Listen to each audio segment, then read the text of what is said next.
Bonjour, je m'appelle Emma, j'ai 41 ans actuellement et je voudrais témoigner de, quelque chose qui m'est arrivé dans ma vie de grave. Quand j'avais 16 ans et je choisis de témoigner à visage découvert, et en fait, j'ai pas trouvé le moyen de m'enregistrer en audio pour pouvoir, mettre ça en ligne. Donc je fais ça sous forme de vidéo, mais j'ai essayé de trouver un plan, quand même assez agréable, à filmer pendant que je fais cette vidéo et que pendant laquelle on ne puisse pas me voir à visage découvert, voilà. Donc quand j'avais 16 ans, j'ai eu à vivre, un inceste des mains de mon père. En fait, mon père, un jour, quand j'avais 16 ans donc, m'a proposé, de me faire un massage du dos, ce qui était très bizarre, ce qui était complètement inhabituel de sa part et dans notre famille et bon, bah, je faisais entièrement confiance à mon père, je me suis pas posé de questions et en même temps, j'ai pas osé dire non. Je sentais qu'il y avait un malaise mais je voulais pas me le dire et bah, j'ai rapidement accepté et on est allé, dans ma chambre, j'ai fermé la porte et mon père a fermé les rideaux de la fenêtre. Je lui ai demandé pourquoi il fermait les rideaux, il m'a pas répondu. Bon, j'ai pas osé, lui reposer la question. J'ai bien vu qu'il avait très bien entendu que je lui avais demandé. Moi, j'ai rien dit et en fait, de par cette fenêtre, on pouvait voir dans ma chambre. Ma fenêtre de chambre donnait sur une véranda de la maison, sur la véranda et quand on était dans la véranda, on pouvait aller au bout de la véranda et voir, si vraiment on voulait zioter, dans ma chambre par cette fenêtre, mais qui était une grande fenêtre et donc il a fermé les rideaux et et puis je lui ai demandé après: «Bon, il faut que j'enlève tout le haut, ça sera plus pratique pour, le massage du dos». Mais c'était malaisant, j'étais mal à l'aise. Je sentais que lui aussi, mais surtout moi et il m'a pas répondu quand je lui ai demandé ça et bon, je me suis détournée, je lui ai tourné le dos, je crois que lui aussi et il me semble et j'ai enlevé tout le haut, toutes mes fringues en haut, j'ai gardé, le bas, mon jean, mes chaussettes et je me suis allongée, par-dessus ma couette qui était, étalée sur mon lit et puis lui, il s'est installé à côté de moi, il a commencé à me masser le dos, moi je vais pas tout raconter, mais bon, c'était de plus en plus, malaisant quoi. J'étais de plus en plus mal à l'aise. Est-ce qu'il y avait de quoi et moi je me disais: «Bon, je me fais des idées, il y a pas de mal à l'aise», mais en même temps si, je savais que c'était normal d'être mal à l'aise, mais en fait, en y repensant avec le recul maintenant, avec mon regard d'adulte, de femme, maintenant je me dis: «Ben, heu, oui, j'avais de quoi être mal à l'aise, c'est normal». J'avais de quoi être mal à l'aise et en fait, je me suis rendu compte que j'ai fait ça, parce que oui, déjà j'avais pas osé lui dire non. Et en fait, c'était quelque part, pour faire plaisir à mon père, quoi. Il m'a demandé ça, bon, bah, en plus j'avais dit oui donc ben, voilà, ça y est, il était en train de me masser, bah, j'arrivais pas à dire: «Stop, on arrête», quoi et alors que j'avais envie de dire: «Bon allez, on arrête là, c'est bon», et c'était une drôle de situation, quoi. C'était merdique, c'était bizarre. Et au bout d'un moment, il m'a demandé s'il pouvait me masser, devant et en fait, il a pas précisé où devant. Alors moi, j'ai pensé au ventre, puis ben, je voyais pas, l'intérêt, j'avais pas mal au ventre, puis j'osais pas dire non, alors j'ai dit: «Oui, d'accord», et en fait direct, j'étais toujours à plat ventre sur le lit, je suis restée à plat ventre, sur le lit, pendant tout cette durée de ce qui s'est passé là, pendant tout ce qui s'est passé et en fait, direct quand j'ai dit: «Oui, d'accord», il a glissé ses mains, sous mon buste, direct, sa main gauche sur mon sein gauche et sa main droite sur mon sein droit, direct et bon, il s'est mis à palper mes seins, il s'est mis à me flotter quoi, à pleines mains. C'était horrible et ça a duré, j'en sais rien, je sais pas, je peux pas dire. Ça a été le chaos total dans ma tête, dans mon cœur, ça a été l'apocalypse, je savais plus qui j'étais, je savais plus où était le haut, je savais plus où était le bas. Heu, C'était un non-sens, enfin, c'était hallucinant, c'était plus mon père, c'était pas lui qui pouvait c'était pas possible que mon père fasse une chose pareille. Ça a été une explosion et ouais, c'était vraiment le bordel dans ma tête et en fait, au bout d'un moment, j'ai senti même que mon père, comme il était, à un moment donné, il était monté à ouais, carrément à califourchon, enfin, il m'avait demandé s'il pouvait. Bon, j'avais dit oui.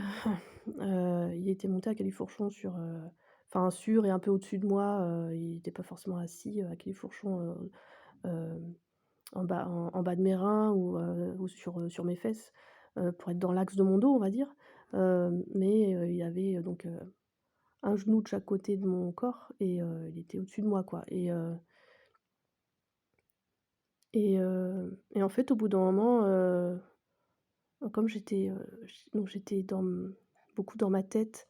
En fait, c'est comme si je m'étais complètement réfugiée dans ma tête, et j'étais plus dans mon corps, dans le reste de mon corps. C'est ce dont je me souviens. Hem et ben, je prêtais plus attention à ce qu'il y avait ce qui se passait, presque plus. Hem, je Ouais, ouais, j'étais pétrifiée et puis je savais pas quoi faire pour arrêter ça, quoi. C'était terrible ce qui se passait et au bout d'un moment, j'ai quand même, reprêté à nouveau attention à mon corps parce qu'en fait, c'est surtout ce qui s'est passé qui m'a fait, revenir plus dans mon corps. C'est que j'ai senti que mon père, il était en train de se frotter contre moi et en fait, il était carrément en train de bander sur moi, à travers son jean, et à travers le mien et il se frottait carrément, contre mes fesses, donc à travers les vêtements et je sentais qu'il était carrément en train de bander sur moi, sa propre fille. Et en fait, avec le recul des années, parce que je me souviens que c'est moi je me suis souvenue quand tout est revenu, enfin, j'avais pas complètement occulté, mais quand, après, il y a où je me suis demandé comment ça s'est arrêté, ça m'est revenu, le fait que moi j'ai dit: «Bon, on va arrêter, je veux que tu arrêtes, s'il te plaît» et là, il a tout de suite arrêté et en fait, je me suis dit: «Mais qu'est-ce qui a fait que j'ai réussi à dire: "On arrête"?» et il me semble que c'est ça, que c'est quand j'ai senti qu'il était en train de prendre du plaisir quoi, qu'il était en train de bander sur moi en se frottant, que j'ai eu un truc en moi, déjà je me souviens qu'il y a eu, une voix qui criait en moi: «Au secours!» et hem et hem et en fait, à un moment donné, je me suis dit: «Mais je peux dire stop en fait, il s'arrête pas». Parce qu'en fait, j'étais au bout d'un moment, j'étais comme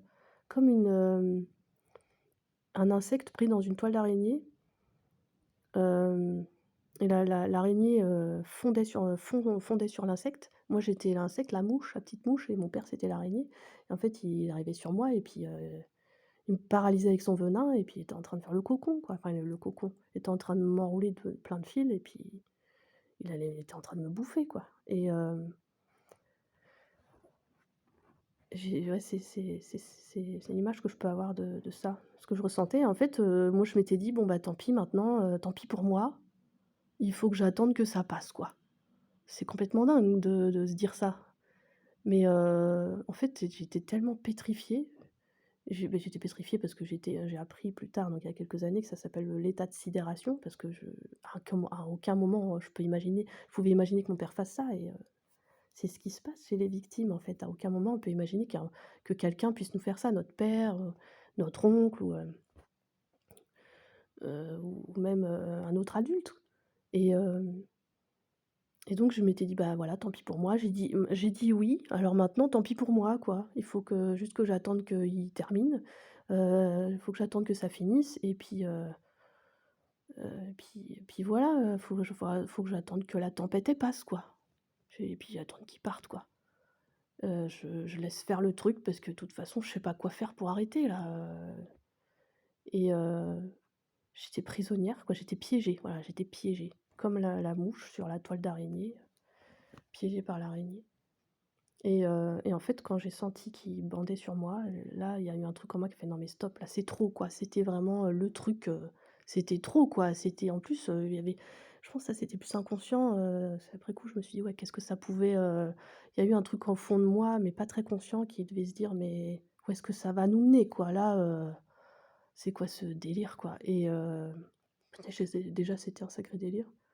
Et donc là, je me suis entendue le dire, en fait, je me suis entendue dire, mais en fait, c'était une petite voix et je me suis même dit, en m'entendant parler, je me suis dit: «Mais il va pas m'entendre là». Où j'ai dit: «Non mais stop là, je voudrais qu'on» en plus, j'ai dit d'abord: «Je voudrais qu'on arrête», comme si moi j'avais j'avais commencé quelque chose, comme ça, alors que non. «Je voudrais qu'on arrête, je voudrais que tu arrêtes. Je voudrais que tu arrêtes s'il te plaît». Et là, il a tout de suite enlevé ses mains, il s'est relevé, il a tout de suite arrêté et il s'est relevé et il est descendu du lit et il a pris ses chaussures et je l'ai pas regardé, mais j'ai entendu avec les bruits qui faisaient tout ça. J'avais les yeux fermés, tournés vers le mur et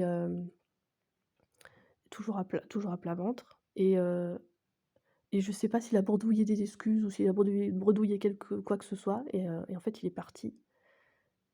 Et j'ai entendu qu'il ouvrait la porte, qu'il fermait la porte et terminé et après c'est le trou noir. Après, j'ai aucune idée de ce qui s'est passé. Après je sais pas si j'ai pleuré, je sais pas si il me semble qu'après, je suis restée quand même abasourdie un petit moment sur mon lit, mais même pas quelques minutes, je sais même pas si ça a duré 1 minute.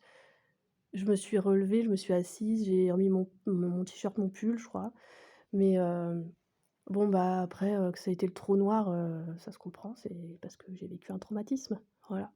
Et en fait, voilà, bah, c'est un attouchement, c'est qualifié d'attouchement et je sais même c'est qualifié d'agression sexuelle par la loi et ça m'a brisé une bonne partie de ma vie et ça fait quelques années que j'ai bien commencé à m'en sortir, enfin que je m'en sors bien. J'ai commencé à le dire, j'ai dénoncé tout ça et j'ai même, porté plainte contre mon père en juin 2018. Voilà et je vais arrêter là pour l'instant. Hem Je vais mettre, cette vidéo en ligne et voilà, si des personnes, regardent cette vidéo, l'écoutent et arrivent jusque-là, merci d'avoir écouté jusqu'au bout et si vous voulez en savoir plus, si vous voulez, je sais pas, que je vous dise, comment j'ai fait pour, m'en sortir, parce que ça fait partie du témoignage que je voudrais donner. Et ben, je voudrais partager avec le plus grand monde, avec le plus grand nombre. Hem et ben, voilà, dites-moi. Merci. À bientôt, au revoir.